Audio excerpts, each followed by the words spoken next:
Readeroo, can you hear me? You can. I can. Can Let's you go. hear me? I can. Let's do it. Here we go. Let's go. A little emergency episode here. Mm-hmm. What exactly transpired, Reed? Did some good news happen?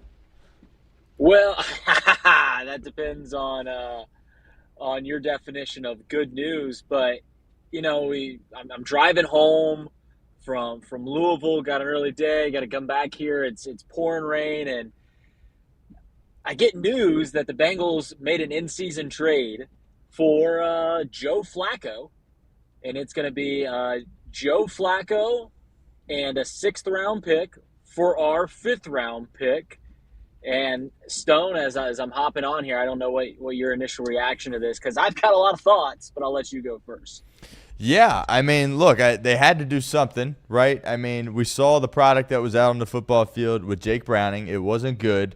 We gave it a couple of weeks, and it seemingly was getting worse and worse each week. You know, I think it culminated with the 3 interceptions, obviously, at home against Detroit. They were all ugly. Seemingly, each and every one got a little bit uglier as time went on. We sat here earlier in the week, and we were like, yo, they can't win with Jake Brown. They have to fix something here, and they have to bring in somebody new, because you and I both agreed Brett Rippon, he wasn't going to do the trick. Sean Clifford, he wasn't going to do the trick either. Now, is Joe Flacco going to do the trick? I don't know, right? Behind this offensive line, right, he's kind of a statue at this point in his career. He might get lit up, and he might only make it a couple of drives. But I'm happy that they're showing some effort here to try to get this thing fixed. I don't know. You seem like one of those people that's all like, oh, it's just we're now gonna win 5 or 6 games, and we're gonna have a worse pick. That's not really what I'm worried about here at this point. I'm trying to be as competitive as possible, and I think Flacco gives you an opportunity to do that. He's bounced around. He's been a journeyman, right? And seemingly he's been able to pick up quickly and get to work and be productive. And with these weapons that he has, I don't know.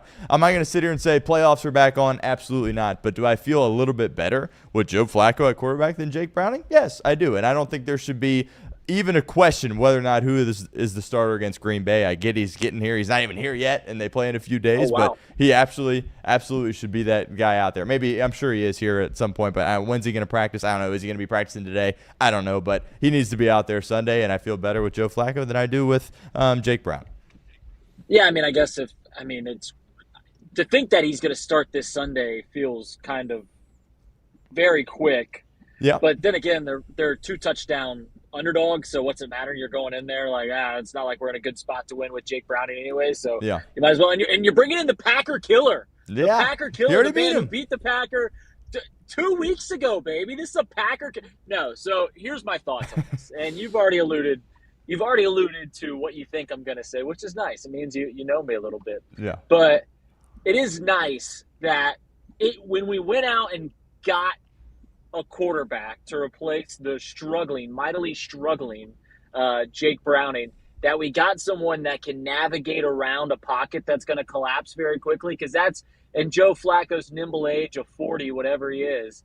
He's very fast. He's going to be able to move away from some would-be assailants, some would-be sackers. So I'm really encouraged by the thought of Joe Flacco moving around our terrible offensive line.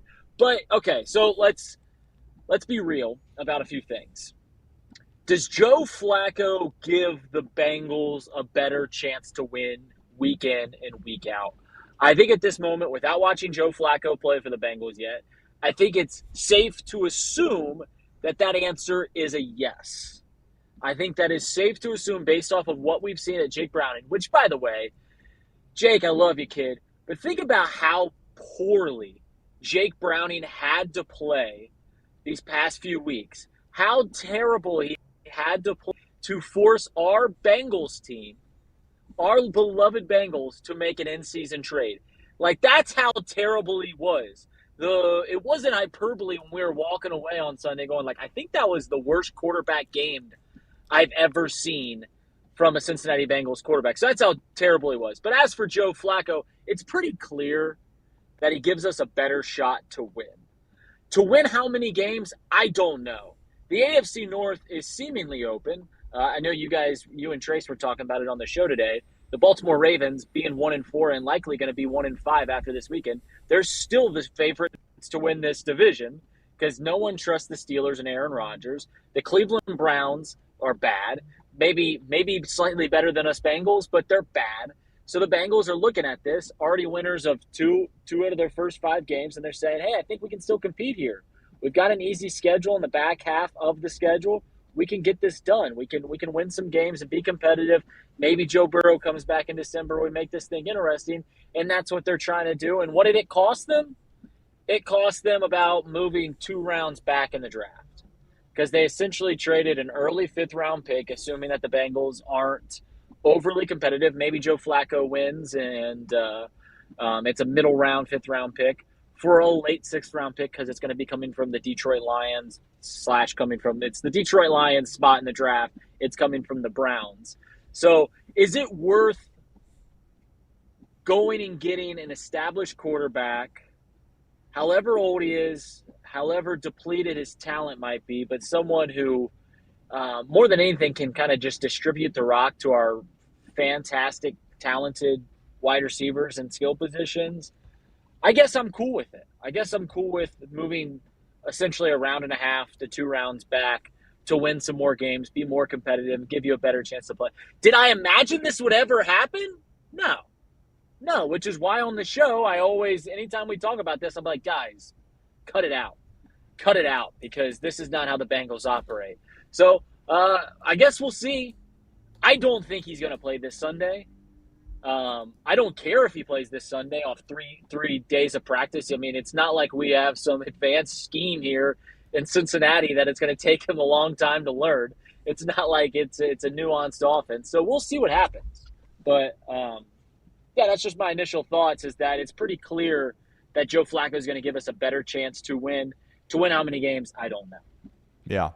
So you would say you're happy with this move, or are you a little? Did you want to go with Browning? I mean, it seemed like you and I both, just throughout the course of the past couple of days, were about done with Jake Browning. So, would you say you're happy with this move? Look, we don't need to be over the moon. I feel like here. I'm not like over the moon here. I guess it's a curiosity thing. I think that's the emotion that I'm feeling right now. I wouldn't say it's happiness. It's more of I'm curious how this works out. Like, truly curious. I guess you can't be upset about it, because what are we losing? We're losing a round and a half, and I know guys that are really into the draft will tell you a lot of good talent is still in the 5th round. But here in Cincinnati, we're not going to pick the right guy. We're not hitting at a very high rate there in the late rounds. Who's the last time that we've gotten anybody productive in the 5th round? Evan McPherson, I think, was a 5th or 6th round pick. Yeah. Andre Josh Newton, Yoshabas. I mean, what do we got with him? Yeah. Yeah, like it's not like it's something that we're not getting Puka Nakuas here in Cincinnati. Right. We're not getting Amon-Ra St. Brown's. I don't even know what round. I think he was like a 3rd round pick. But it's not like we're hitting at a super high rate. So I don't know. It's the happiness, I guess, is as close to an emotion that if you want to pin it and say that is, I think curiosity is the main thing. Is like, we'll see how it works out. We've got 2 really tough games to start these 2 weeks. Do I think he's going to light the world on fire? No. Do I think we're going to win either of the next 2 games? No.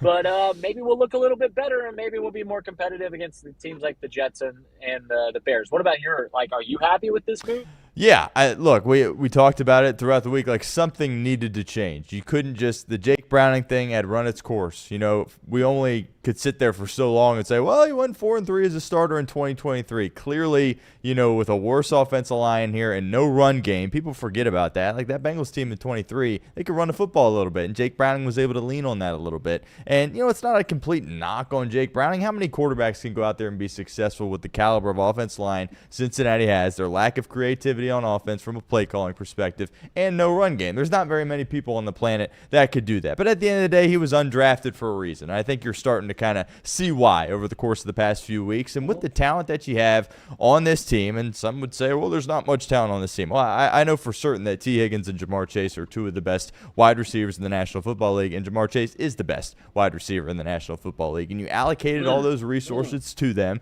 and you're spending all that money. And this is just year 1 of that. Like, they just got their extension a couple of months ago. You can't afford to sit here in this spot and just punt on that. You have to at least say, okay, we got to switch something up at that quarterback position and at least try to give us an opportunity to perhaps be in a position where Joe Burrow could come back later in the year. And clearly that was not going to happen with Jake Browning. And I'm just happy that the organization was able to recognize that and do something about it. Because it wouldn't have surprised us in the slightest if they would have, because Zach's kind of been teasing like, oh, we don't know if Browning's going to be the guy this week at all. But would you have been surprised whatsoever if they went out Wednesday practice and Jake Browning was getting all the snaps with the ones and they just ran it back another week? That wouldn't have surprised anybody, even in the slightest. So the fact that they're making a move like this, it's borderline unprecedented for this team, right? Of course, they made a move at the deadline last year, 7th-round pick for Khalil Herbert. I don't even remember the time that they last made a move like that in the season prior to that move last year with Herbert. But then to make a move like this inside your division, too.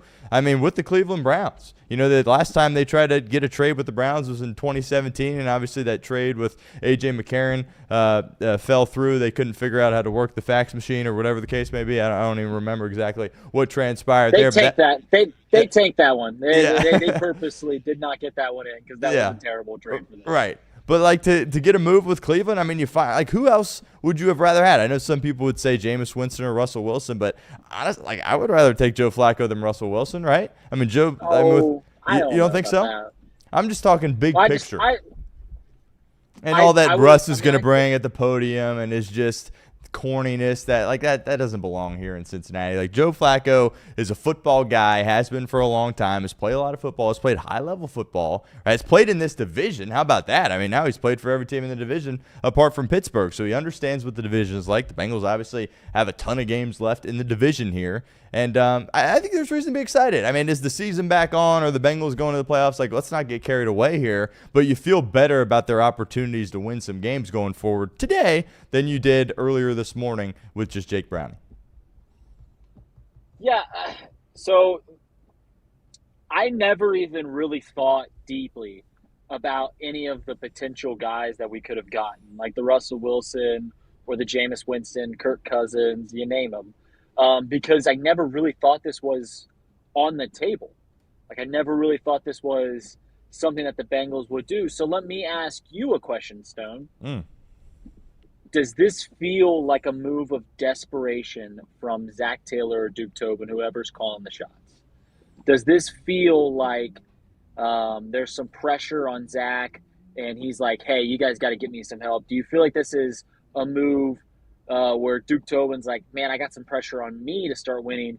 My job might be on the chopping block if we don't get some wins here. If this thing spirals out of control, we got to make a move. Does this feel like a move of desperation for either of them? Yeah, I wouldn't say that, to be honest with you. I know lots of other teams around the league, right? If Zack Taylor was the coach of basically any other team, he would be gone by now, right? Duke Tobin, if he was the GM, even though they won't even give him that title, the director of player personnel, if he had that position anywhere else, he would be gone by now. Were the Brown family, the Blackburns, were they going to make a move at some point and fire those guys? I mean, if they continue to get blown out, maybe, but my gut says they probably were going to hang on to him and give him another opportunity with Joe Burrow. I think the way they're evaluating this is they're sitting there going, we're 2-3. And now me and you and pretty much everybody that watches this team, they're a lot worse than 2-3. They easily should be, you could argue, 0-5, right? But the Bengals are looking at it and going, we're 2-3. Baltimore, who's been world beaters the past couple of years, they're 1-4. We had a better record than them. And Pittsburgh, yeah, they're 3-1, but that offensive line isn't very good, and Aaron Rodgers is 50 years old, and he might not make it through the entirety of the season. So in their mind, as competitors, they believe that there's still an opportunity here to be in it in a situation where Joe Burrow could come back. And they have to think that way, right? As fans, we can sit here and be negative and just be a little bit more realistic, but with them, they have to be in a spot where they're going, okay, we can still, we're 2-3, we can still do this. There's some winnable games on the schedule, and I think that's what they were doing here in this situation. I don't think it was necessarily an act of desperation. I think they sat there and they evaluated the situation and said, you know what, there's a guy here in Joe Flacco that gives us a better opportunity to win than the guy that we have right now. Let's go out and get him and see what happens. And I applaud them for making that move, because the Bengals a couple of years ago, they just kind of curl up in a ball and the season kind of explodes in their face. But they're at least trying, and they deserve a little bit of credit for that, in my opinion. And like I said earlier, yeah, would I have taken Jameis Winston over Flacco? Yeah, probably. But, I mean, if you're ranking all the guys that realistically you could have went after and actually got, I think Flacco's got to be at the top of that list, to be honest with you. Well, the list is about 5 people deep, and I don't know if any of those make the Bengals considerably better. Yeah. Even the Jameis Winston guy or anything like that. So, listen, Flacco. I think I would have rather had a Jameis Winston. I think I would have rather had a Russell Wilson. I think we all know that Kirk Cousins wasn't going to come play here because the Bengals weren't going to pick up that tab. They weren't going to pick up the $40 million or whatever the Falcons owe him. Yeah. So I think Flacco's actually at the bottom of my list, and when you start listing them out. But I do think this is kind of a place of desperation. I do think this is them, Duke Tobin, and Zack Taylor getting in a room and going, listen. And once again, I'll say it again. Jake, that's how bad Jake Browning played these past few weeks, to where he forced the Bengals to do something unprecedented, which is go and make a mid-season trade, go make an in-season trade. So I do think that this was Duke Tobin or Zack Taylor getting in a room and going, guys, this might get really bad. And we put a lot of chips in the table. We put a lot of chips on this bet of this season, including $30 million to Trey Hendrickson, to where if we don't start competing, we're going to have to get rid of him. And they don't want to do that. They don't want to have to get rid of him. They don't want to have to trade him away. So that's what they're making this move. Maybe they can win a couple games before the trade deadline. I don't know. We will see. I think it's crazy to think that he would be playing this Sunday, but maybe I'm wrong. And then you got the quick turnaround for the Steelers game. But to the point that you were making, and the point that I'll echo home, which is this Bengals team does look ahead, and they go, we've got a game against the Jets. We've got a game against the Cardinals. We've got a game against the Miami Dolphins. Like, in theory, those should be 3 wins. And you start counting up, like, how can we get wins? And they go, on top of that, this division's kind of up for the grabs, and we have 5 division games left. And we have an elite quarterback potentially coming back in the middle of December. Can we hold water? Can we sit here? Can we win some games? And can we make this a competitive season and kind of get people excited once again in this city? Because based off the way they played the last 3 weeks, any excitement that they had before Joe Burrow went down has just, I mean, the wind is completely out of the sails. We're drifting in the middle of the ocean, and I guess Joe Flacco's our life preserver. I guess Joe Flacco is our tugboat that's going to bring us back to shore, and we'll see how it plays out. I'll tell you what, the betting line for this Sunday is 14 points. We'll get a good read. We'll get a good read on what the bookmakers think of the Joe Flacco move, based on to see how that line moves around. I don't anticipate that to move by a point at all, but I've obviously been wrong many a times already this season. So you said something that was interesting. It doesn't seem like you think he's going to play Sunday against Green Bay. Maybe something has broke on social media or Twitter that has an answer for us now. I don't know, but you don't think he's going to play Sunday? He's not going to get here. He's not going to be at his first practice till Wednesday. Right. They're going to have to travel. Yeah. So let's. I admittedly I don't know the week. How it works with the Cincinnati Bengals. I know every team's a little differently. Like, hey, we do this on Monday, we do this on Tuesday, we do this on the first Wednesday. Practice is Wednesday this week. Okay, so they're gonna travel Saturday? They're gonna leave Saturday morning. If I had to guess, maybe even Friday to get to Green Bay. So have 2 team. He's gonna have 2 practices with the team before they move. So, but also like at the same point that I brought up earlier. What's it matter? You're 2 touchdown underdogs. It's the biggest spread in the NFL this week. It's probably the second biggest spread in the NFL this season. So, like, you're already up against it. So might as well just go ahead and ride with him, and maybe he'll get ready. Maybe it's not even about the Green Bay game. Maybe you're just letting him go out there and figure it out. That way you're ready for Thursday night against the Pittsburgh Steelers, and, you got a division game. And maybe that's why he'll play on Green Bay. But it seems just knee-jerk reaction. It seems crazy to think that he'll play Sunday unless they're just going like, hey, we're going to lose anyways. Might as well play with Joe Flacco, and we'll get him ready for Thursday.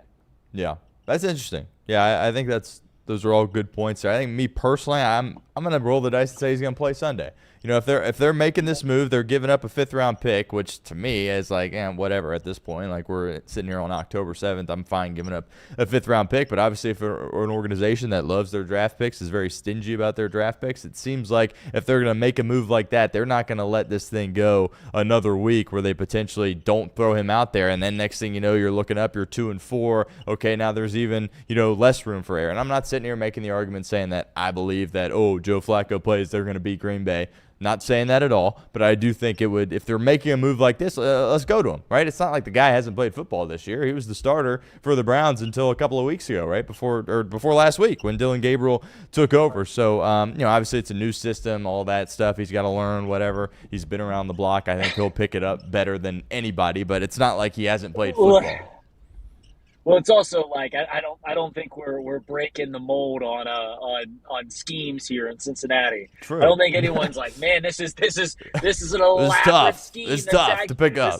Listen, I was on Algebra 1 and we're doing chemistry in here. Yeah. We're doing trig. Yeah. Like I don't think it's anything like that. So it's not like it's going to be the most advanced thing to run in the world. So I'm with you that. At this point, what's it matter? We'll see. I mean, we'll know. We'll know within the next 24 hours, probably. Yeah. We might know by the end of this evening about what they're planning on doing. So We'll see, I guess. Now, one other thing that my mind immediately went to, and let me know what you think on this if I'm just being, optimistic for no reason, but making a move like this shows to me that they feel like there's a chance number 9 could come back. Do you think that goes hand in hand at all? Because to me, like, they know, right? Obviously, he's got a rehab. It's a toe. Like, we'll see what happens. But in their mind, I think they have an idea of whether or not he can actually come back or not. And it would be hard for me to imagine that they would make a move like this if they knew for sure he wasn't coming back. What do you say to that? It's everything I've read. I respect you looking at this, trying to read through the tea leaves and finding the positive spin.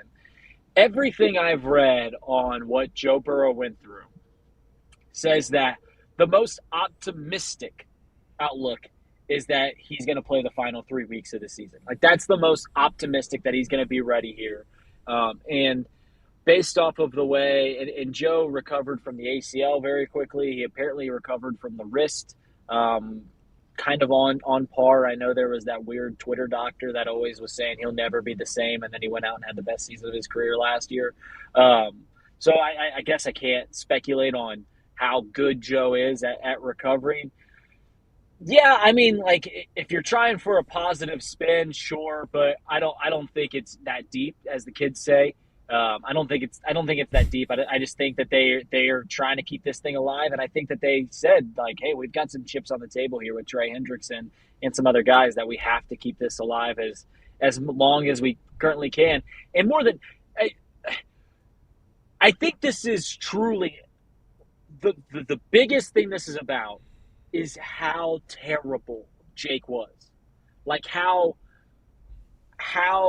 historically bad he was at moving the football these past 3 weeks. Even that fourth quarter where they score, that's all great, all well and dandy. But for the previous, 11 quarters that he played as our starting quarterback, it was the worst quarterback play in the NFL. And that's saying something with all those starting quarterbacks down.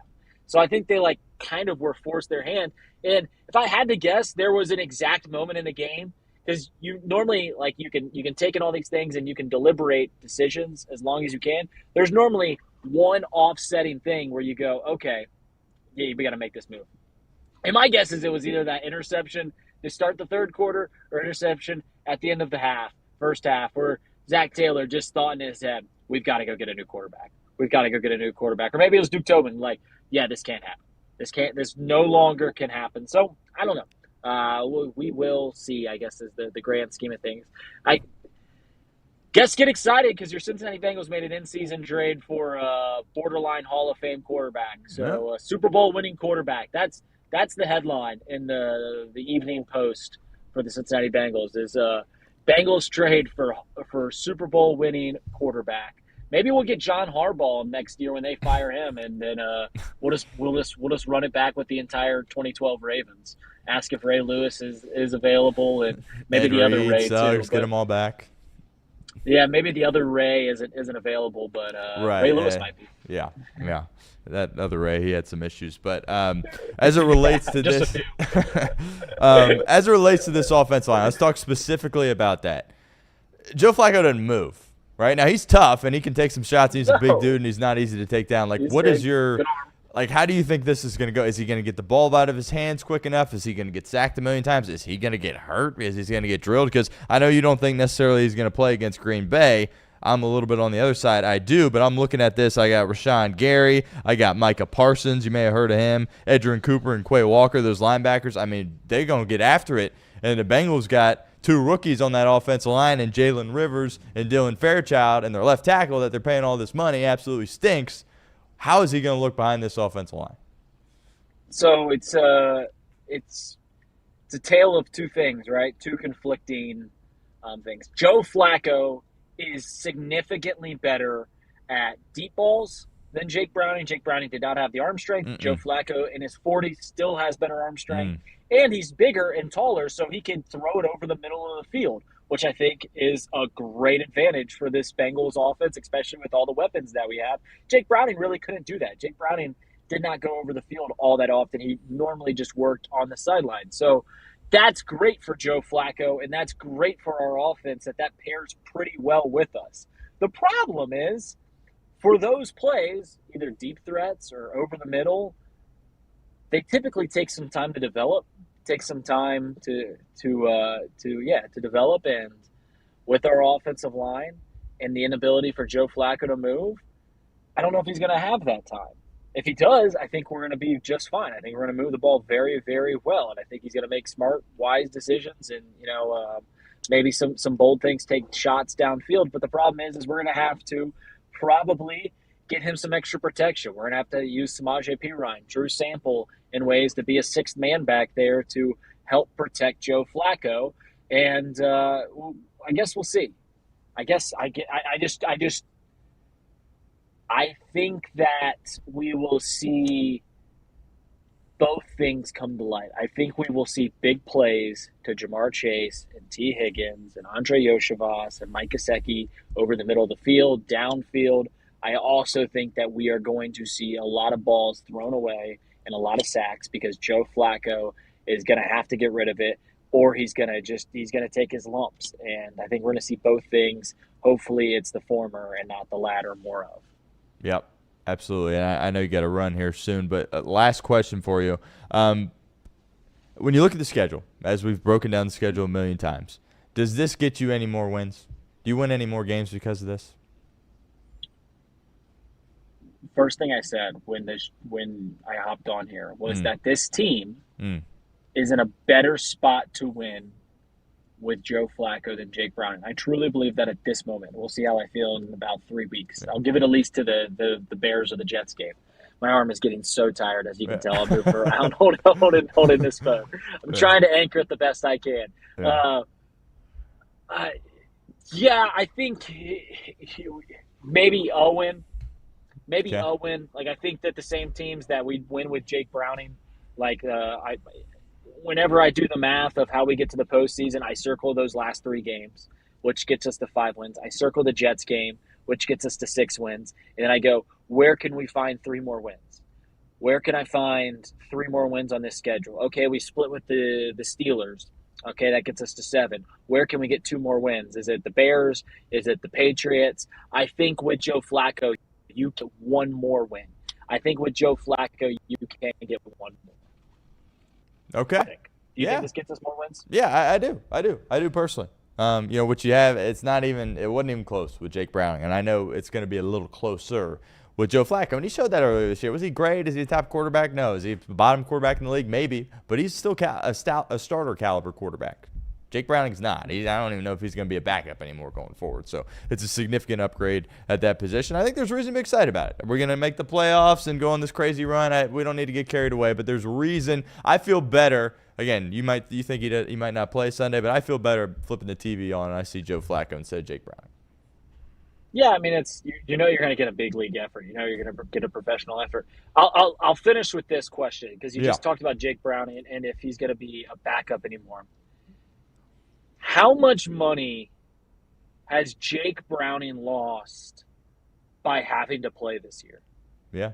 Like truly, because he was, based off of what he did in 2023, he was on his way to being a 12, 13-year, 10-year backup in this league, to where he'll always be on some team and they'll always give him a shot, and he'll be able, I don't know what the average backup makes. I don't know what Jake Browning's making, but he can go ahead and count that into his bank account this year. But based off of what we've seen in the 3.5 games that he's played this year, he's clearly not got it.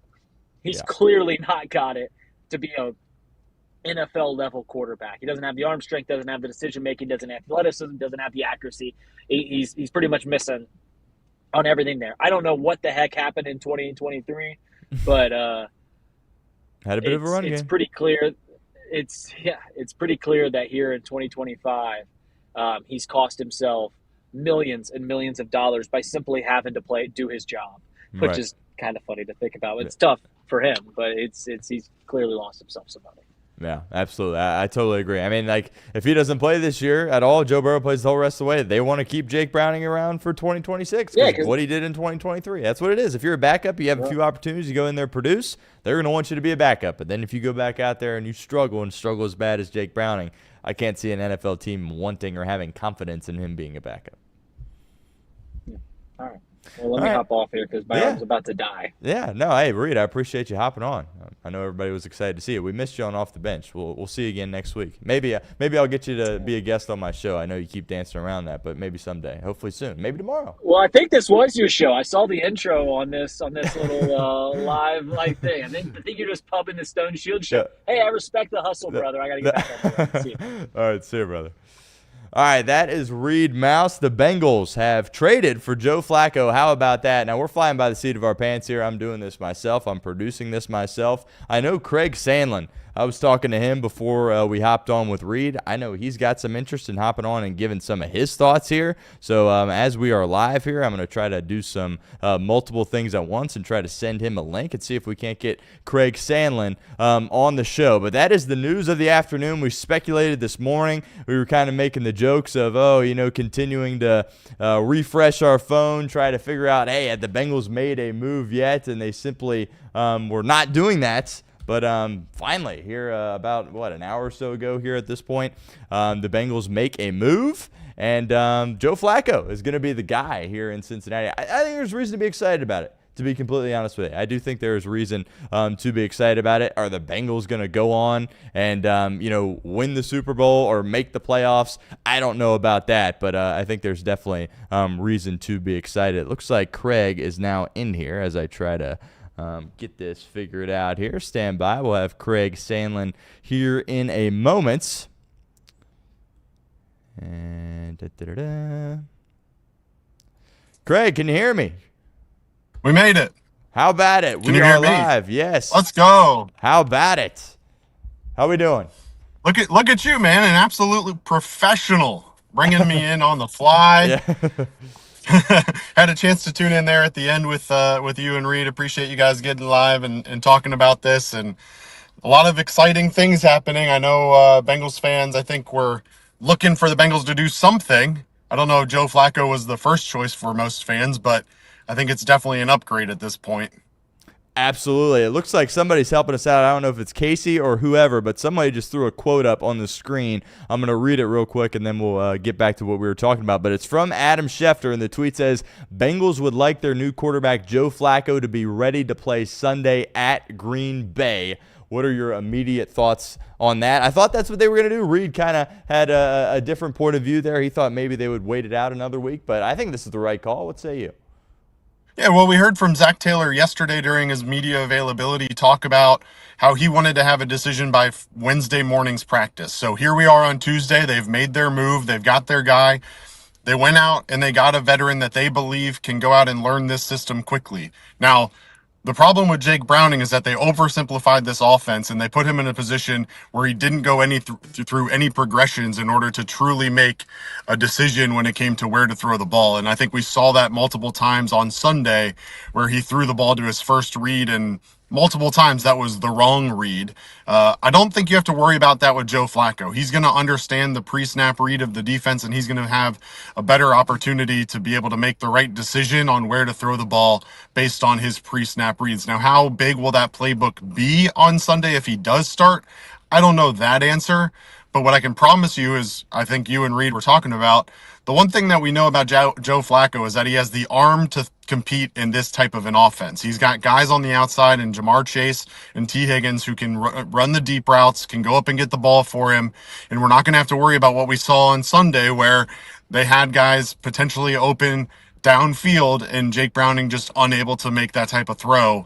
And so this is a big pickup for them, a big opportunity for them to get back into an offense that really fits what the Bengals want to be, which is a more attacking offense.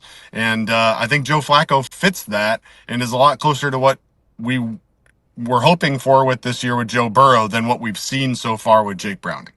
Absolutely, I totally agree. And Craig, it looks like we're a little bit off center. I don't know if you want to try doing your phone landscape landscape style. Flicking, Does that work for us? Oh, it didn't switch flip. around? Oh, it's all right. We can still see and hear you, so it's all good on all that right. front. But yeah, so I'm going to ask you the same thing I asked Reed. I mean, obviously we feel better about this offense now with Joe Flacco taking over. We don't feel great about it, right? I mean, you're not going to feel great. You weren't going to trade for some elite level quarterback that was going to come in and take you to the playoffs. This is probably the best you could do. But do you think it will translate to more wins on the football field? Do I feel better about beating Green Bay? No. Do I think it's going to be a little bit more competitive with him out there? Yes. But do you think it's going to ultimately lead to more wins for this team?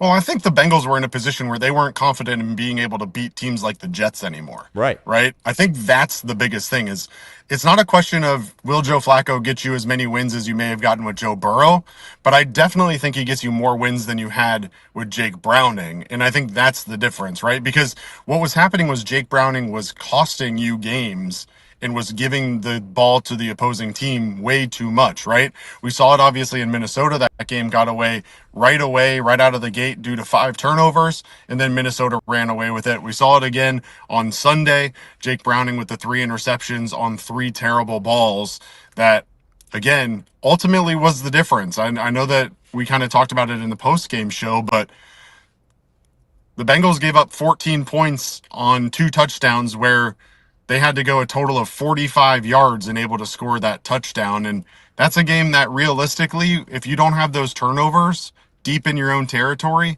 you're at least in that game with an opportunity to potentially win it at the end instead of having to settle for field goals to bring it within 10 or whatever it ended up being. It just is a different outcome if you're not giving the ball away so deep in your territory. And while Joe Flacco is certainly potentially going to have his interceptions, I'm not going to sit here and act like Joe Flacco is not going to turn the ball over.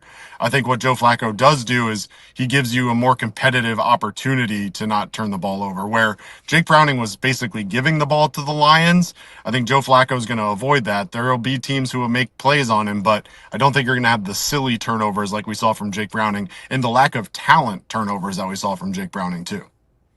Absolutely. And one thing that, Joe Burrow, of course, was able to do that was unbelievable is he was able to function with a bad offensive line. There's not very many people on the planet that had the ability to do that. Jake Browning certainly couldn't do that in his few games as the starter. Now, I saw you put it in the chat, some of his issues in Cleveland where he was holding on to the ball too long. Well, you can't be doing that here behind this offensive line. What is your expectations for how he's going to be able to play with a bad offensive line, which is the reality of the situation here in Cincinnati? Are we going to see, more quick game stuff, trying to get the ball out of his hands quickly? Do you think he's going to handle that better than Jake Browning? I don't think he handled it much worse, if we're being honest.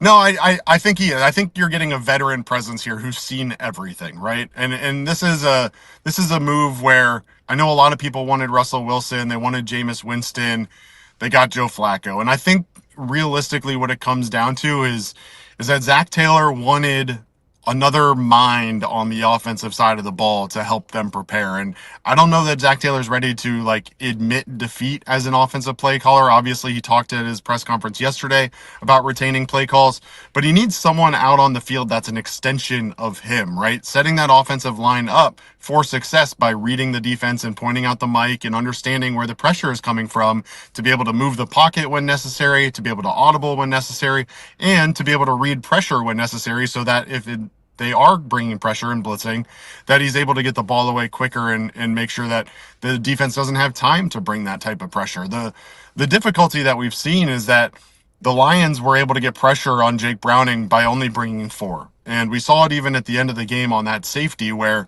not only did Dylan Fairchild miss the blitz, but Jake Browning completely missed the blitz on that as well.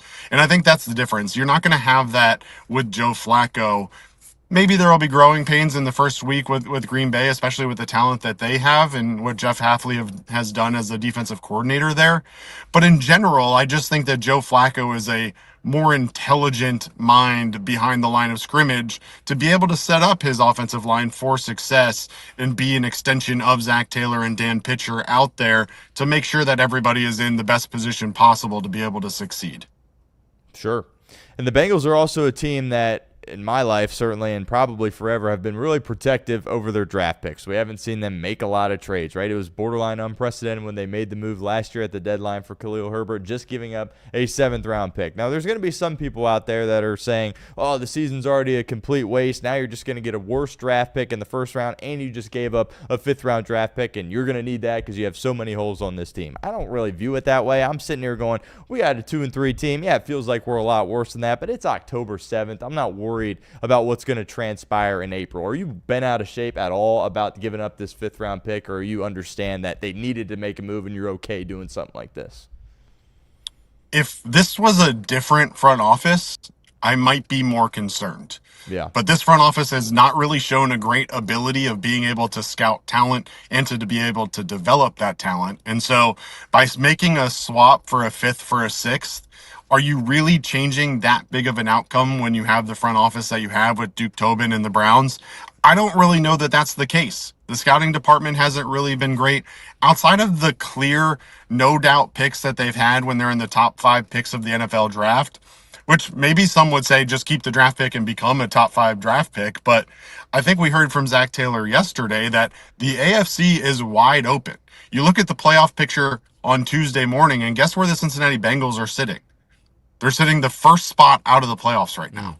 So this is a team that truly believes with the talent they have, not only on the outside, but also in the running game with Chase Brown, even though he hasn't gotten going yet, that they can still compete to be in the playoffs this year. And I know that there's speculation that maybe Joe Burrow's injury was worse than maybe had been originally reported, but we don't know what his timeline is. And to me, honestly, Stone, this tells me that maybe the Bengals think that Joe Burrow can be back this year. Because what I'm reading from this is that we want to make sure we have a chance to compete for that playoff spot when Joe is back. Not throw the season away by continuing to roll out Jake Browning and see what happens. This to me reads, hey, there's some optimism around Joe. Maybe he'll be back. But if we're 2-10 at that point when he's ready to come back, and obviously it's much later than that, but 2 and whatever it may be, 2-13, 2-14, then it doesn't really matter. But if we're sitting there and Joe Flacco can come in and pick up some of those wins that maybe we wouldn't have gotten with Jake Browning, then absolutely, I think there's an opportunity for Joe Burrow to be willing to push his rehab, right? And maybe it's a question of, hey, I could come back, but it's not really worth it right now, versus, hey, I could come back and I may not be perfect, but I tell you what, I'm going to be able to compete for a couple games here. And when you look at the last 3 games of this schedule, I tell you what, if the Bengals are in striking range, I promise you Joe Burrow is going to be begging to come back and play those last 3 weeks if he's able to. So you just got to keep it close at this point, and Joe Flacco gives you the best opportunity to do that in my mind. I totally agree, and that's something that I mentioned to Reed a little bit earlier too. I feel like if you're in a spot, obviously, the timelines of the toe injury and when he could come back, December, could it, be like the last few weeks, or could he come back a little bit before that? We don't really know. There's been some reports, whatever. I think the team has a decent understanding. They don't know for certain either. Obviously, there's still weeks where he needs to, do the rehab and see where he's at. But I totally agree. If they were in a spot where they're looking at Joe Burrow going, he's not going to be able to come back this year, I don't think they make this move. I really don't. But if there's optimism that, hey, he could return, I think that probably partially went into the decision of, okay, we can't just afford to keep rolling this quarterback out there that's playing horrible. We got to change this up because there's an opportunity that we could perhaps get our franchise guy back. I have a key. Yeah, I think that's definitely the mindset right now. And I think when you look at this team and you look at the talent that they have, if this Bengals front office went into the season expecting a Super Bowl competing team, right? Hmm. You're going to potentially still have that level of talent going into the playoffs now, right? If Joe Burrow is able to come back. Sure. Now, how much time will Joe need to get back into the swing of things? How much time will he need to get back on the same page as Jamar and T? I think he's thrown enough balls to those guys that he could come back today Hmm. as soon as he's healthy and be able to throw right back in there versus what I saw from Jake Browning, where he was not on the same page as those guys multiple times. He's throwing the ball behind guys. He's making the wrong reads where other guys are going the different direction. I absolutely am reading this as, hey, we're still in this. And he's showing a vote of confidence here, Zack Taylor is in this front office, is by saying, hey, I'm willing to give up draft picks because I still believe in this team. Now, how much of that is I actually believe in this team versus just, hey, I don't want to lose the locker room this year because my seat is burning hot? Mm. That's the other question here is, what does this say for Zack Taylor's seat that he is not worried about next year? He's worried about right now. I don't know which one it is. We may never know which one it is until week 16 when Joe Burrow runs back out onto that field, hopefully. But if we don't see Joe Burrow this year, my gut tells me that this is a little bit of a desperation move from Zack Taylor, needing to be able to say, hey, Jake Browning was the problem, not me. Yeah, that very well could be the case. So just overall, to kind of put a bow on this, what's your immediate reaction to this? Was there a situation where you would rather it be Jameis Winston or Russell Wilson? I mean, those are really the only two names that you could argue that are potentially better than Joe Flacco. But just overall, as a Bengals fan, do you feel like this is a good day here after getting this news? Yeah, I think you have to be happy as a Bengals fan. Yeah. I'm in my car right now. I was chaperoning my daughter's field trip to the zoo here in Oh Memphis, yeah. and so we were getting ready to leave, and I saw the Chatterbox Sports notification on X come through my phone, and I was like, "Oh my God!" And immediately I started to see the text come through from you guys about getting live, and I was like, "Oh my, we got to get going." I'm excited about this. Look, I understand that giving up a fifth and getting a sixth back might sound jarring. I understand that some people may be frustrated that Diana Rossini is reporting that the Bengals never even called the New York Giants about Russell Wilson or about Jameis Winston. I get all of that. But I think if you realistically sit back and you look at this team and you realize, hey, we only need a stopgap for the next 12 weeks or whatever it may be. I'm not looking for a long-term backup. I'm not looking for anything crazy. I'm not looking for a playoff quarterback because I believe in Joe Burrow coming back. Honestly, I'm not so sure that Joe Flacco's not a better option than some of those guys. Jameis Winston has shown similar issues to Jake Browning in terms of turning the ball over. Russell Wilson has looked washed in the last couple of years. And so I'm not totally against this, if I'm being honest with you, Stone. And Yeah. I understand the concerns that, my Browns fans are telling me about him holding onto the ball too long and all those things, but he didn't have T. Higgins. He didn't have Jamar Chase. He didn't have Mike Gesicki. He didn't have Noah Fant. The Bengals offense has weapons. And I certainly think the Browns offense is improving. David Njoku is solid. Certainly Harold Fannin has shown promise. Quinshon Judkins over the last 2 weeks has looked good.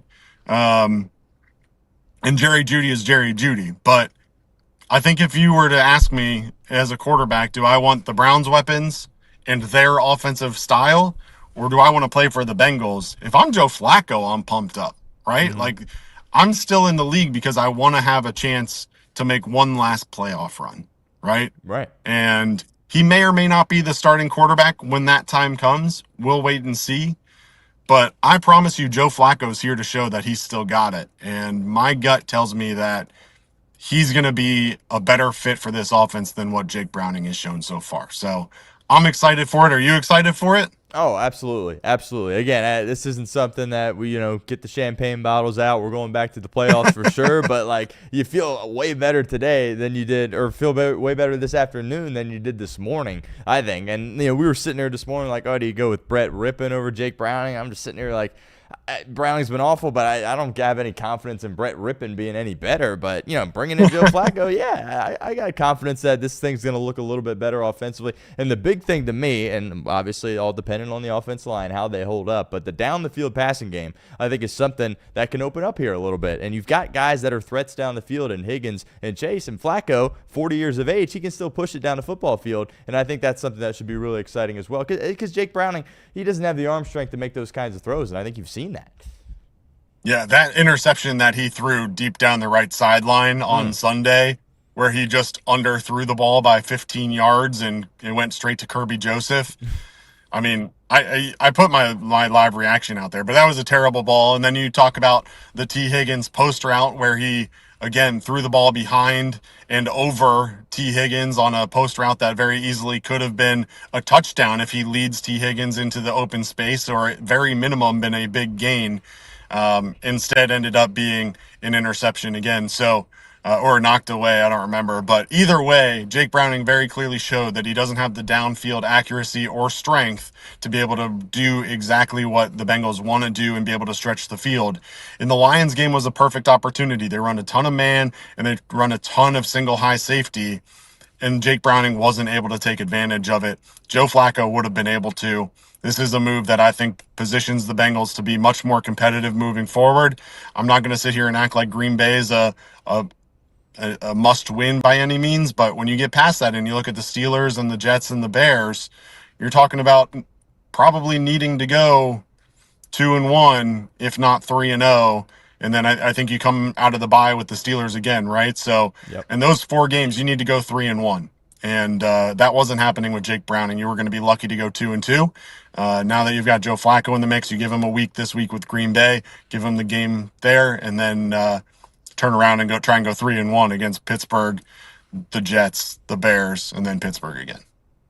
Absolutely. I'm right there with you. I think there's reason certainly to be excited. Craig, I appreciate you hopping on, man. I know you were chaperoning at the zoo there. How was the zoo in Memphis? Anything like the Cincinnati Zoo, or was it all right? It's what you'd expect for a Memphis zoo. We'll put it that way. But okay. I got to spend the day with my daughter. There she you go. enjoyed That's all it, that and that's the important part. So, absolutely. Yes, sir. Well, Craig, I appreciate you stopping by. Folks, give him a follow, Craig_Sandlin on Twitter. He's there with all kinds of Chatterbox Bengals coverage. You can catch him on game days, during the games, and post-game shows there as well. Craig, appreciate you as always, and we'll talk soon. Absolutely, Stone. Thanks. All right, see you, man. All right, there we have it. Reed Mouse, Craig Sandlin hopping into the mix here, giving their thoughts on this move. Appreciate everybody hanging out here in the chat. Got over 400 people here. That's certainly very exciting. Make sure you subscribe to the channel if you haven't done so already. Got Off the Bench weekdays 10 to 11. Reed Mouse, Trace Fowler, myself, and others. And then my show, the Stone Shield Show, from 11 to noon, talking all things Cincinnati sports and tapping into other things around the NFL and college football there as well. But yeah, overall, we talked obviously to Craig and Reed, and there's lots of reason to be optimistic, and something that I've said several times already on this stream. There's no reason to get the champagne bottles out, start celebrating, right? It's not all back on, right? We don't need to sit here and overreact. I'm not trying to say that, but the Bengals were in a spot where they needed to make a move. Right? They had to show to their locker room that they were going to try to improve at that quarterback position, because there's guys on this team that are winning players and are capable of being winning players. Are there holes all over this roster? Yes. All right. Are there guys on defense? I mean, the defense has been all right this year, but are there guys on defense that are young guys that you have a ton of belief in that can really, take that next step, get that second contract with this team? Not really, right? But there are guys at the skill positions. What they have in Jamar Chase and T. Higgins, you look across the league, man, no other teams really have that. And the fact that they've just been a laughingstock on offense with those guys is flat out unacceptable. So they had to make a move. Jameis Winston was the guy that, I'm sure a lot of people that watch the Bengals and, talk about this kind of stuff, they wanted Jameis Winston, and that's fine. But Jameis Winston, too, is going to throw the football to the other team. And there's some, antics that come with Jameis Winston, right? And, everything he says seemingly is a soundbite that gets clipped up. And that's, attention taken away from the stuff just going down on the football field. And then you have Russell Wilson, all the distractions that he has, right? He's got his, wife Ciara with him. And then he's got the corniness at the podium. I mean, Joe Flacco is just a family man. He's 40 years old. He's played a bunch of football. And he's played winning football as well, and he's done it across multiple different stops. And if you would have told me, 10 years or so ago when he was balling for the Baltimore Ravens, getting in battles with Andy Dalton, that he was going to come here and be our quarterback, I was like, oh, you got to be crazy. But I'm sitting here now, I was like, I'm totally good with it. I'm all right with it. They needed to make a change, and there's no doubt that he gives you a better opportunity to win with this team than Jake Browning does, and he's played football this year. I know that, he's got to come in and learn this offense quickly. Yeah, that's not a perfect world. It's not going to be a perfect world. You're on your third quarterback here in the middle of an NFL season. Going into week 6, it's not going to be all sunshine and rainbows. There's going to be turmoil. It's going to be weird. It's going to be tough to overcome. It's going to be difficult. And, that's the kind of situation that the Bengals are in right now. And considering that, the fact they're on their third quarterback and it's Joe Flacco, I'll take it. Right? If teams in the NFL are on their third quarterback, right? This isn't Cardale Jones at Ohio State. If you're on your third quarterback in the NFL, you're in deep trouble. Well, the Bengals are 2-3 and they have Joe Flacco. Is he the savior? Not going to say that, but can he keep this team afloat better than Jake Browning? I think he certainly can. And they had to make this move because it was just so bad for Jake Browning. And I hope they let him be the backup to Joe Flacco. I really do. And maybe they've announced this already. I don't know. But he should be the backup to Joe Flacco. And if something happens to Flacco, you put Browning back in there, right? Because we sat and talked on my show and on Off the Bench as well. Was Rippon going to give you anything more than Jake Browning? No. If you were going to get an answer at that quarterback position, it had to come from outside the building. And they did it. And credit to the organization for doing it. Because I'm going to be honest with you, I'm surprised. Because we all sit here and we talk trades, and it's fun to talk about, and we speculate, this, that, and the other. But at the end of the day, it's usually the Cincinnati Bengals, and they just kind of, they draft their guys. They don't trade in the draft. They do that. They don't sign no splashy moves in free agency. It's a big move for Cincinnati. Everybody's talking about it, right? Joe Flacco, he's coming to the Cincinnati Bengals. That's a serious, we talked about it on my show earlier this morning. Quarterbacks getting traded mid-season to go and start. It doesn't really happen. You saw it with Dobbs a couple of years ago in Minnesota when they had all their injuries. That quarterback gets traded from Arizona, right? Obviously, the Baker Mayfield story that everybody remembers, that wasn't even a trade. He was cut by Carolina, and he was picked up off of waivers by the Rams. He comes in on a short week, right? Hardly a practice. Has no idea what the playbook is and goes out there and wins a game with Sean McVay. The Garoppolo trade several years ago from New England to San Francisco, but there's not a ton of examples of this happening. And the fact that you got a caliber of quarterback in Joe Flacco that has played football this year and has played competent football this year and has taken a Cleveland Browns team to the playoffs and has won a world championship, I know that was a long time ago, but still has that kind of experience.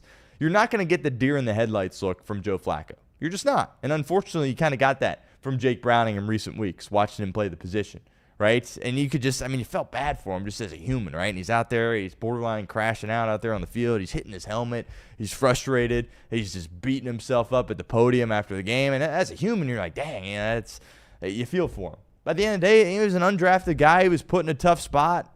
Had a great opportunity, wasn't able to capitalize. The moment's not going to be too big for Joe Flacco. This is a guy that's played huge games. All right, this guy that's played in this division, this guy that's been there, done that. He's 40 years of age. All right, this is a guy that's taken big hits. All right, now is his body going to be able to hold up and continue to take those types of hits against this offensive line or behind this offensive line, I should say? We'll see. I don't know. But I think there's plenty of reason to sit there and believe that this team is going to be better off with Joe Flacco. And I think turning on the TV for Sunday, and we saw the tweet earlier from Adam Schefter, the plan is for him to go against Green Bay. I totally believe that is the right decision. If you're making a move like this, you're giving up a fifth-round pick. He 100% should be the guy that you are trying to start in this game against the Green Bay Packers. And you know what? We'll see what he can do. We'll see what he can do. When you flip on that TV and you see Joe Flacco instead of Jake Browning, I think you should be a little bit more excited. I think it should pique your curiosity a little bit more. And we'll see what he can do. All right, this is a guy that, came into Cleveland and, he went on a tear, took him into the playoffs. Yeah, they got blown out by Houston right away, but it was an improbable run to get to that point. And think about the weaponry in which he had in Cleveland. Cedric Tillman, Jerry Jeudy. Jerry Jeudy's a good player, fine player. All right, lots of rookies on that team there as well. Well, you're coming in with T. Higgins and Jamar Chase. And Joe Flacco's got to be fired up. right now, because the whole reason he is still playing is because A, he loves the game, and B, he's trying to get that postseason success again. He's got nothing more to prove. He's just trying to chase postseason success. Now, obviously, if the Bengals get to the postseason, there's going to be a different Joe playing quarterback. I totally get that, and I'm all right with that, and I'm happy about that. Trust me. All right, but he's playing for a reason, right? He could have hung it up a long time ago, right? Is he a Hall of Famer? We can get into that discussion later. Probably not, right? Super Bowl MVP, Super Bowl champion, probably not a Hall of Famer, all right? But he's still here because he wants that postseason success. And if the Bengals get to the postseason, which I get it, seems like a miracle here at this point, he'll be a big reason why, if they're able to do it. And that's why he's still playing. So he's really hungry to have this opportunity and go out there with these types of playmakers.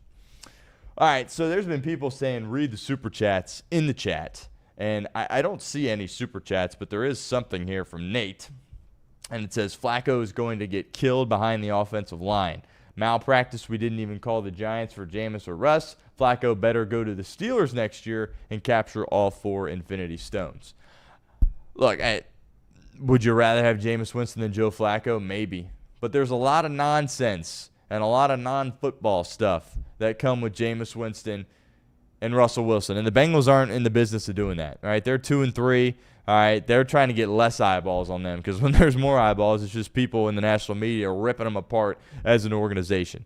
All right, Joe Flacco, he's not going on social media. He's not walking around with an entourage. He's just a dude that's got a family and plays football. So I don't have an issue with that. Would I have gone with Winston over Flacco?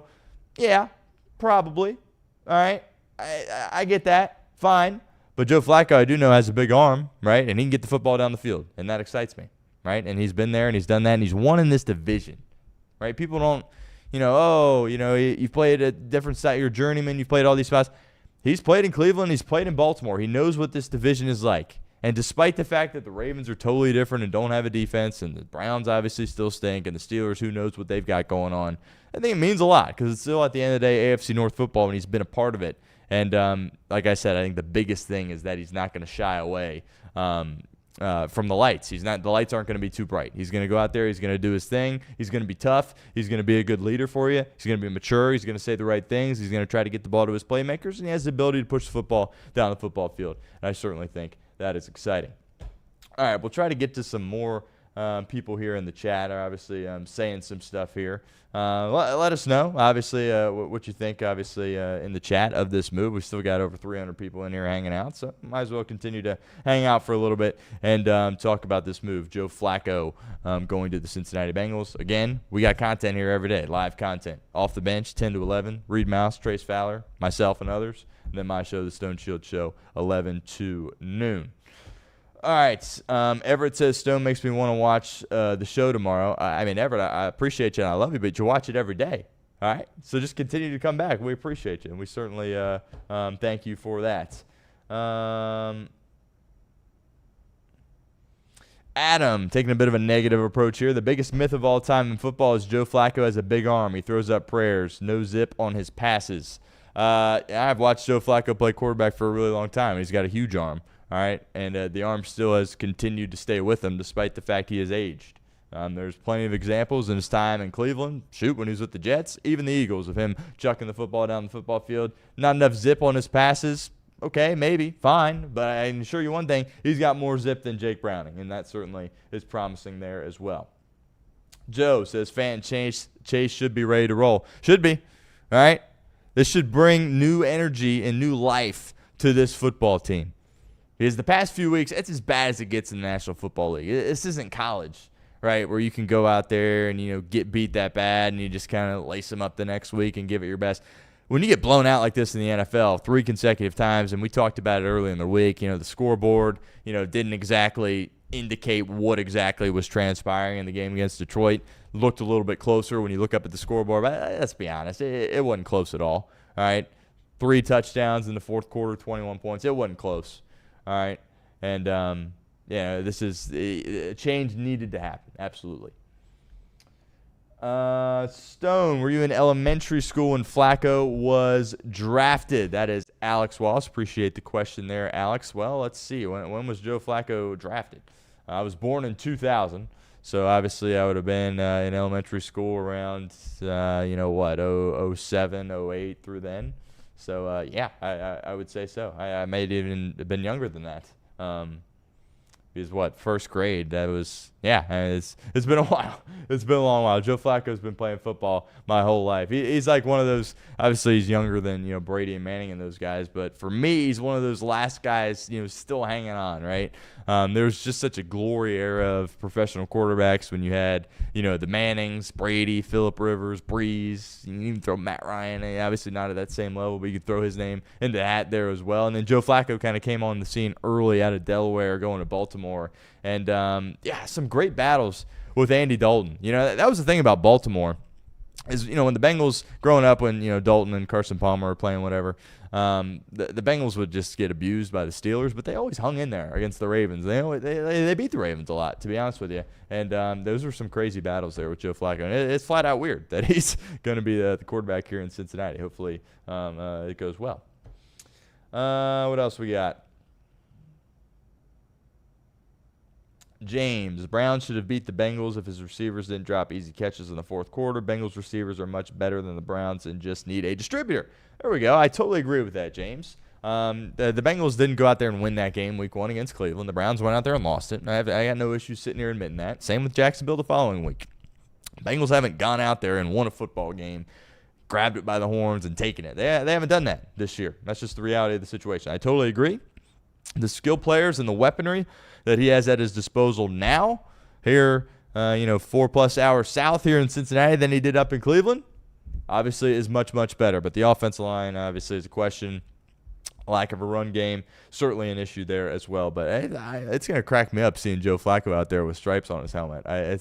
It's just all his years in Baltimore, and he's been around the block, and then you're playing him in Cleveland, and you're like, yeah, I respect this guy, but he played for Cleveland and Baltimore, so I really don't like you. But now he's here, and it's like, yeah, we'll take it. We'll see what he can do. Joe, Flacco has always been more talented than Andy Dalton. I mean, yeah, he's a bigger guy. He's got a bigger arm, and that's fair. I got no issues with that comment.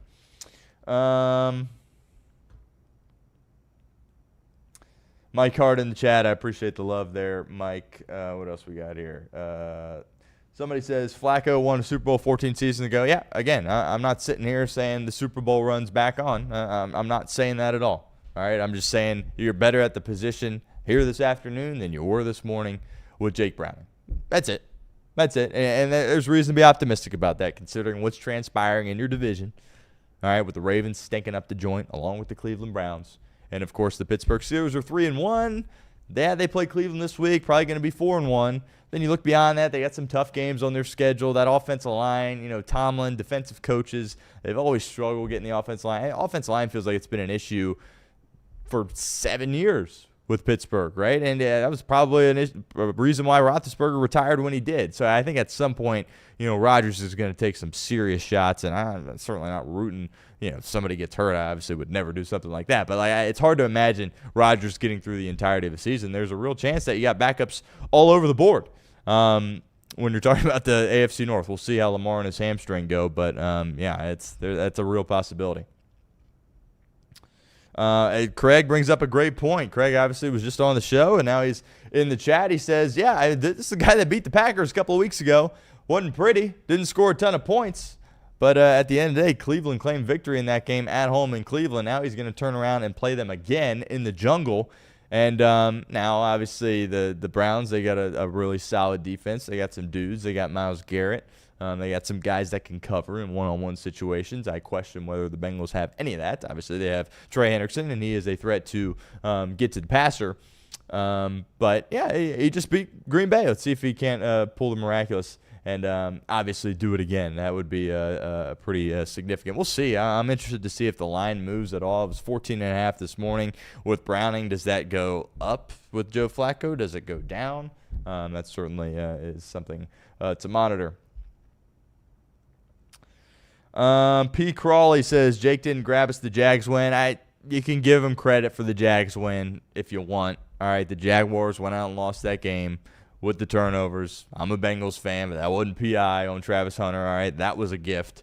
And credit to him. He made some plays on that drive. He made some throws on that drive. But, that was an early sign of if things continue to head in this direction, despite the fact that Jake Browning won the ball game, we're going to have serious issues. And obviously it kind of snowballed on him, and it continued to get worse and worse and worse.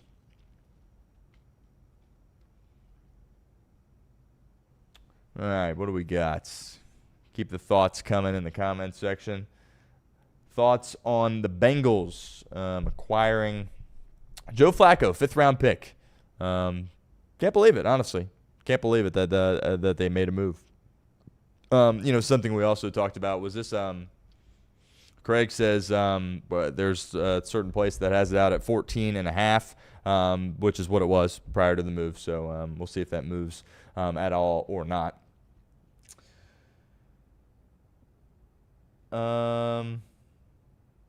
Kevin, Flacco, good guy, strong arm, mobility of a statue. Fair. Yep, you're not wrong. You're not wrong. He's going to have to get the football out, and he's going to have to get it out very, very quickly. And we'll see if he's capable of doing that. One thing about Flacco, though, is if you hit him, you really got to hit him. He's a big dude. He's a massive dude. Obviously, he's 40, so if you hit him a couple of times, that might be it. But, he can't move. He can move better than Kirk Cousins, in my opinion. And he's a heck of a lot cheaper than Kirk Cousins is, too. So I think that certainly is a little bit promising there. But, yeah, that's obviously, your biggest concern probably in this situation is what's he going to do behind this offensive line? If this offensive line was good, I think he probably would have made a move for a quarterback, before. Probably right when, Burrow went down. Even the fact that you had Jake Browning might be like, we're going to go with Jake Browning, but we're going to add somebody, just in case. But obviously the offensive line is horrible for the Cincinnati Bengals team. One thing, Ben says, one thing I can say Flacco has over Browning is better arm talent, but his arm is weaker now. Is it as good as he was when, he was winning a Super Bowl with Baltimore? No, but it's definitely a lot better than Jake Browning's, that's for sure. I mean, the second interception there for Browning, he's back in his own end zone, and it looked like he literally threw it. The way he dropped back and chucked it, it looked like he threw it as hard as he could, as far as he could, and it was grossly underthrown. And it was 45 yards, which obviously I'm not making that throw, but if you're a quarterback in the NFL in the game playing and the team looks at you as a starter, you got to be able to throw the ball that far, and that was a head scratcher certainly.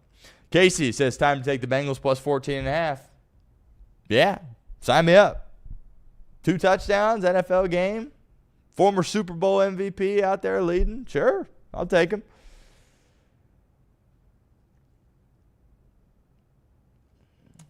And SCGC 316 says, I will say this, I'm definitely watching now. They're going to be more entertaining one way or another. I agree.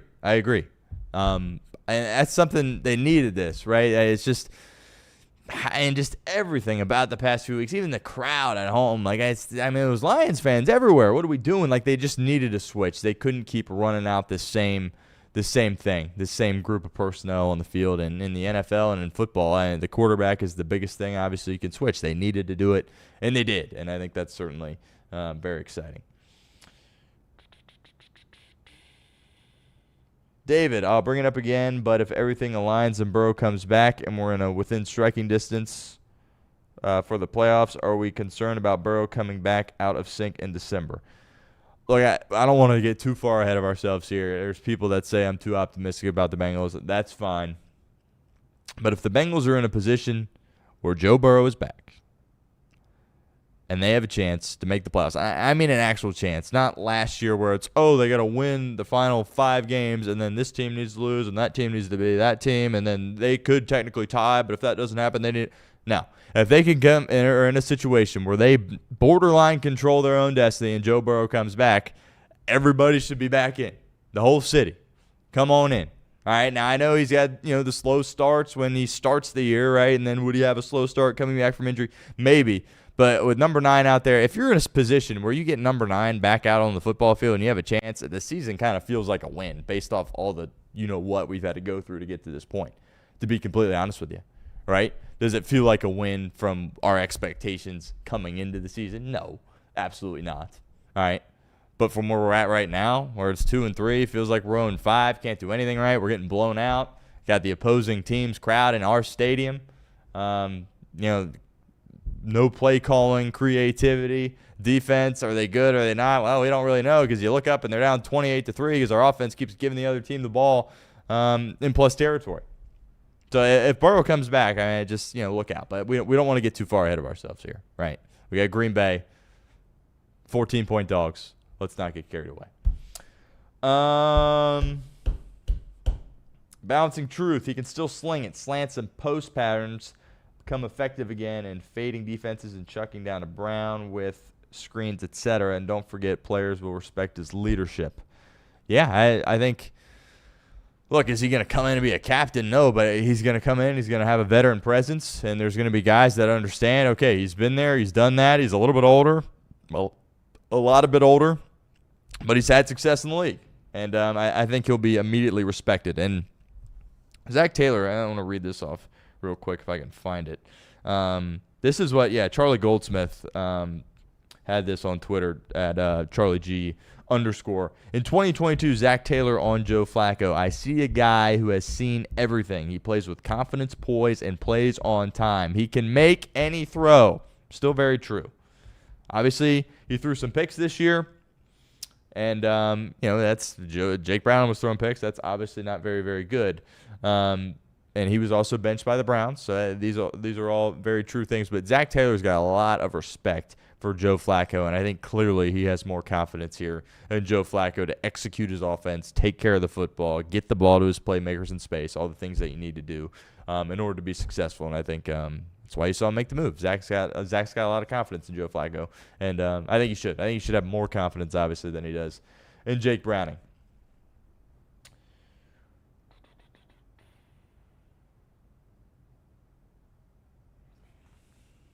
All right, what about we got anything else in there? Anything else good?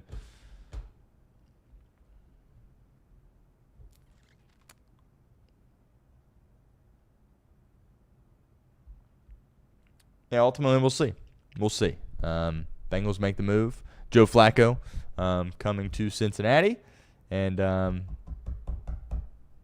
for a fifth-round pick. I'm not one of, again, I've said this several times, but just to be very clear here, I'm not one of those guys that I'm going to freak out about a draft pick, right? It's not like they traded a first or second round draft pick, all right? We're sitting here on October 7th with a 2-3 record. I'm not worried about what's transpiring in April. If we had that fifth-round pick, the Bengals had that fifth-round pick, they're going to pick the wrong guy. Newsflash. They're not going to pick the right guys. I got no issues giving up the pick. Maybe you can make a trade later on, stockpile some picks, try to get more players, but you had to do this for the sake of the locker room, for the sake of the city, for the sake of the expectations that you had coming into the season. You needed to make an adjustment after it's been so ugly, right? It's not like you're losing one-score games. It's not like you're scoring points, but it's just you're coming a player too short. Or it's not like you got blew out once and then there's a couple of close ones. No, you've gotten taken out to the woodshed 3 consecutive weeks. Boom, boom, boom. And your latest week, you did it at home with the other team's crowd in your stadium. And a change needed to be made. Credit to the Bengals front office. They do it.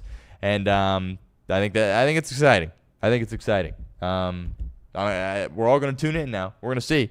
All right, maybe he'll go out there and he'll throw 3 picks himself, and he'll just keep the train rolling. Yeah, Browning was throwing picks. I'm going to get here, and I'm going to throw picks too. It's going to be great. We'll see.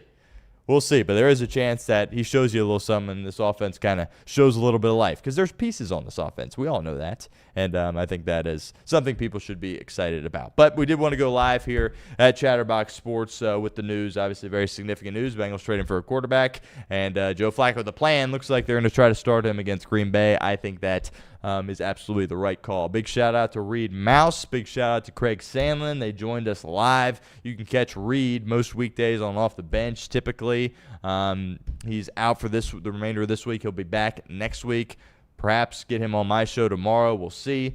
Craig Sandlin is there with all of our Chatterbox Bengals content. Oftentimes you'll see him during the live streams at the game and also post-game shows there as well. And a big shout-out to those two guys for hopping on the show. But I think it's a good afternoon to be a Bengals fan after all the bad things that have transpired with this team. Reason to be certainly optimistic about what this team has in store going forward, and we'll see what obviously Joe Flacco is able to do at the quarterback position. Give me a follow on Twitter at StoneShields_. Follow my show as well at the Stone Shields, weekdays 11 to noon right here on Chatterbox Sports. Appreciate all the people. Had a great turnout here in the chat that hung out with us here throughout this afternoon. Certainly appreciate you guys, and hope to see you guys tomorrow when we have Off the Bench from 10 to 11 and my show from 11 to 12. But that'll do it for this live edition of Chatterbox Bengals / the Stone Shield Show here on Chatterbox Sports. Appreciate you all. Hit that subscribe button if you haven't done so already. Like our stream there as well, and we will catch you tomorrow. Take care, everybody.